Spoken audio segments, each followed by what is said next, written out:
All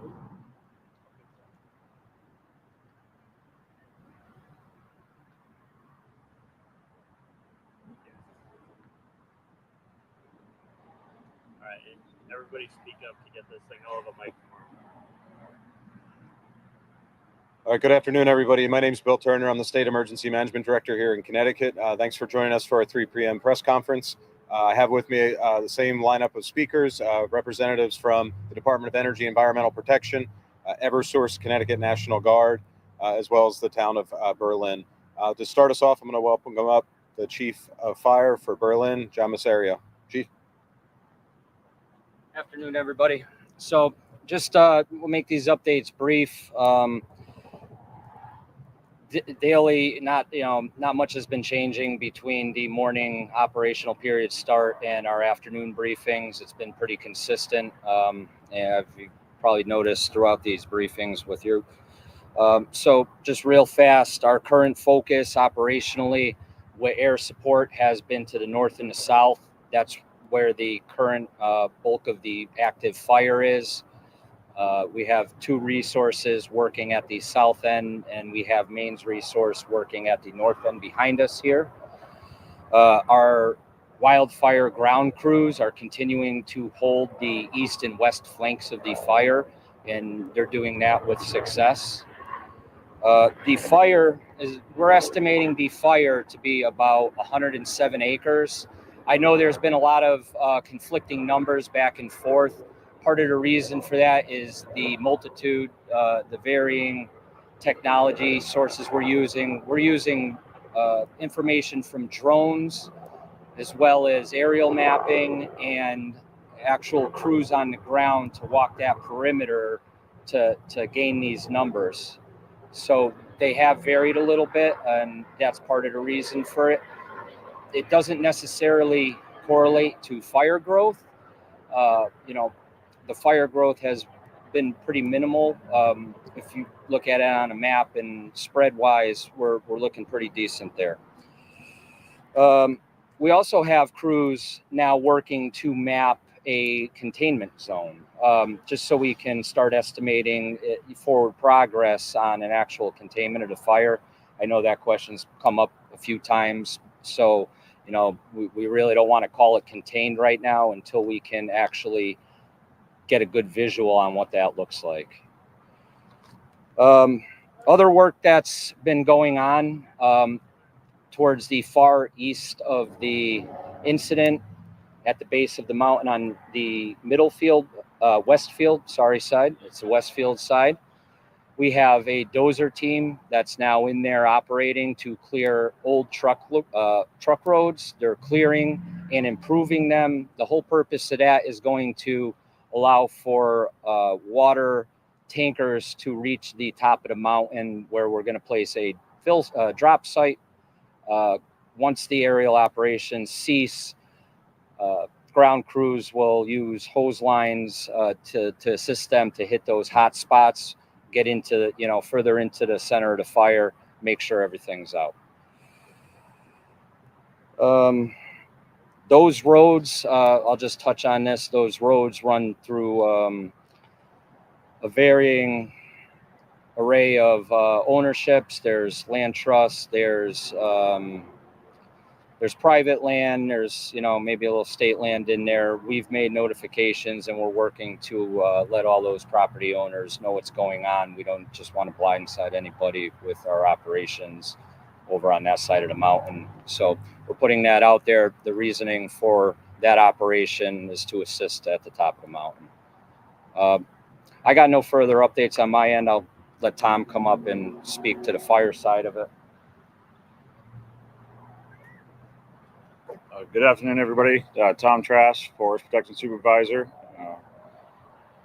So currently we have multiple resources still continuing to work, not only here, but throughout the state. They're working on resources such as small fires anywhere from 5 to 10 acres. As a reminder, we'd like to remind everybody to please be fire safe. Don't have campfires currently if you don't need to, as well as making sure that all your vehicles have spark arresters. We'd like to thank all services locally, statewide, regionally. Phone calls are being made to other states such as New Hampshire and Maine, as well as Rhode Island, Vermont, New York, and resources are being provided accordingly. We're getting everything that we need to continue our maintenance and management staff, and this fire is continuing to improve, but we still have a lot of hard work ahead of us. Thank you.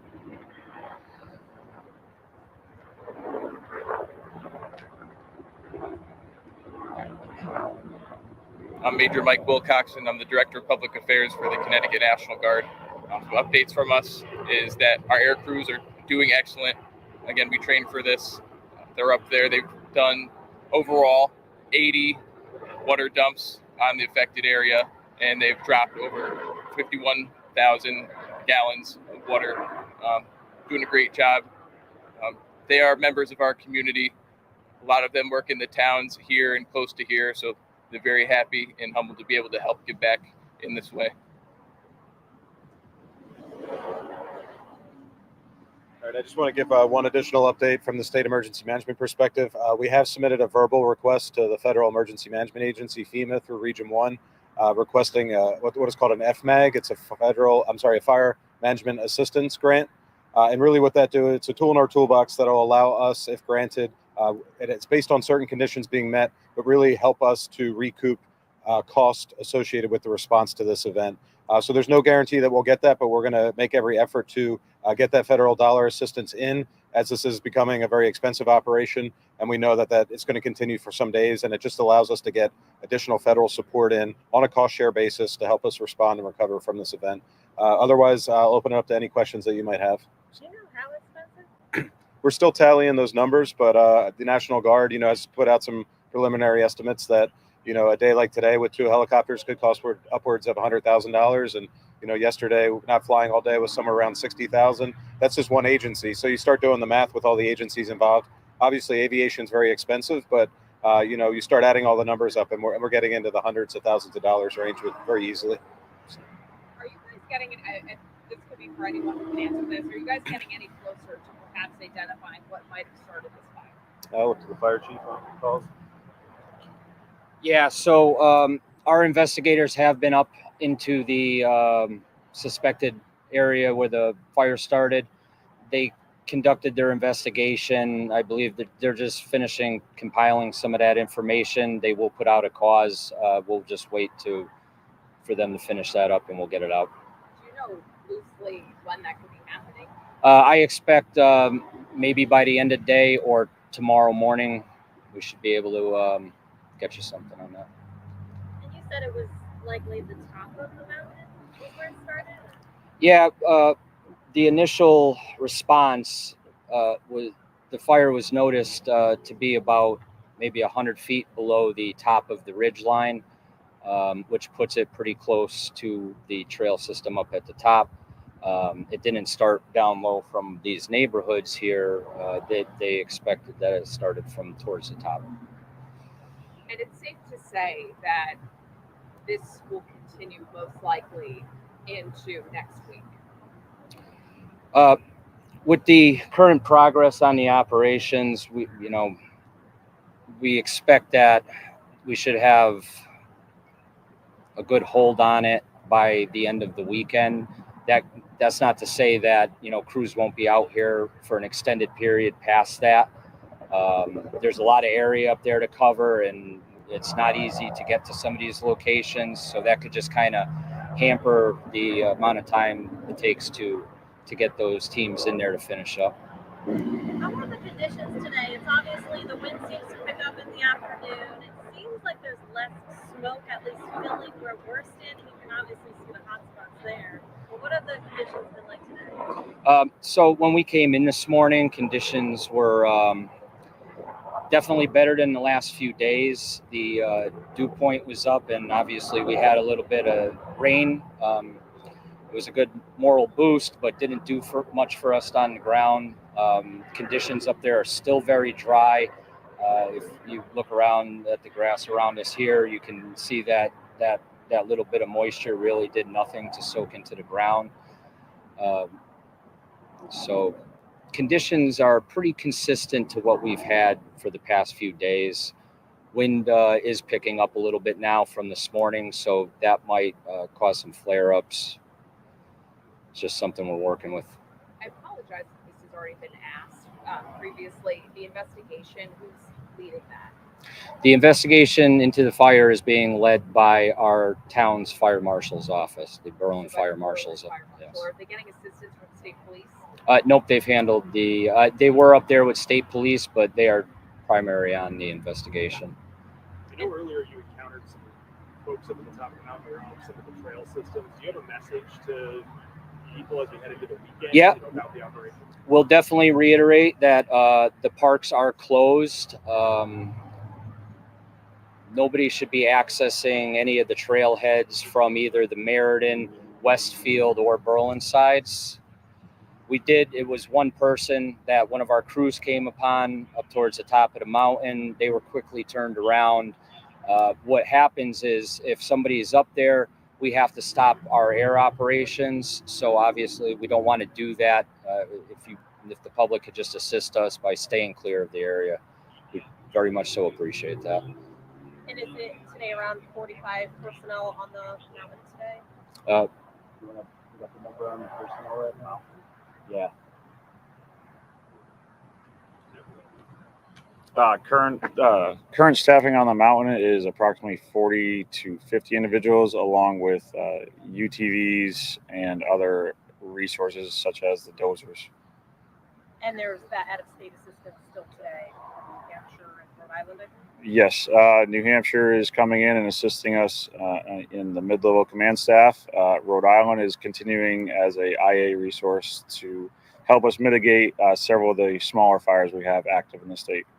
Any other outside of Connecticut assistance coming in? We've reached out to multiple agencies and we are waiting to hear back. So here, just to clarify, the firefighters on the ground on this mountain, Connecticut, Maine, New Hampshire? That's correct. Right now? Right now. Rhode Island. New Hampshire's not. Rhode Island's not here. They're on IA. I'm sorry, man. New Hampshire's not arriving there currently. They are currently coming back from one of the other fires that we were able to put a better line around, clean up more hot spots, and we'll be placing in a containment status as of later this evening. And that's based on weather and what may occur with leaf drops. Has that been kind of like the fire response we've been seeing back and forth? Is responding to actually other smaller brush fires? Or?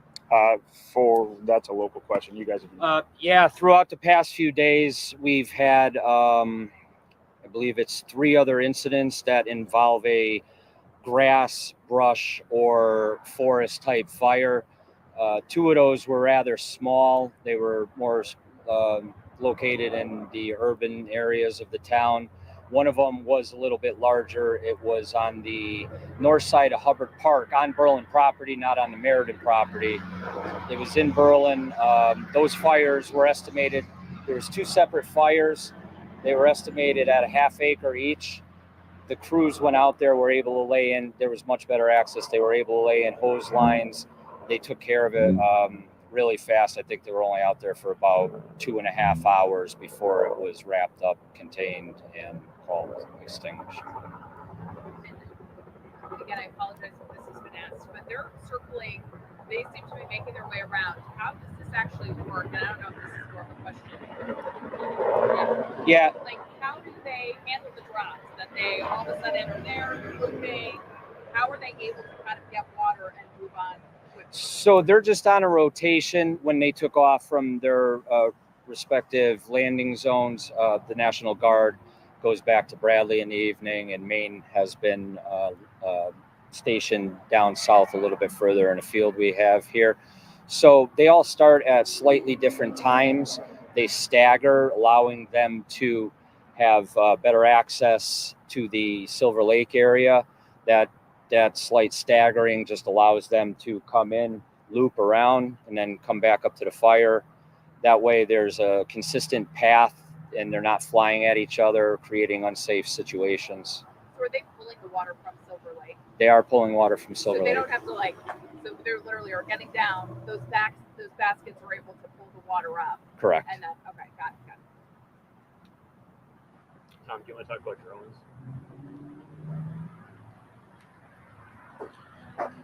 Just as a reminder, we have had another incursion due to drones, which has been inhibiting the helicopter efforts. Our helicopter pilots are very efficient and quick at what they're doing, but every time that a drone comes in, they are landing. So any delay in what you guys have been seeing for helicopter working has been related to drones. So again, please, we'd like to tell everybody, keep the drones away from this area. You're going to make it very difficult, and we want to keep this incident at what it is now and not have to continue further. Anything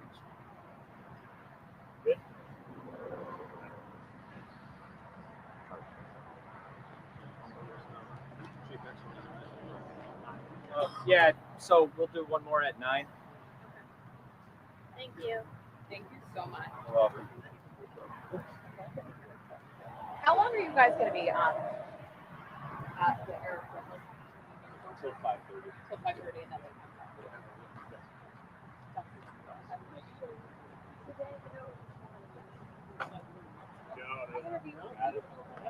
Everybody, good. Um, Good.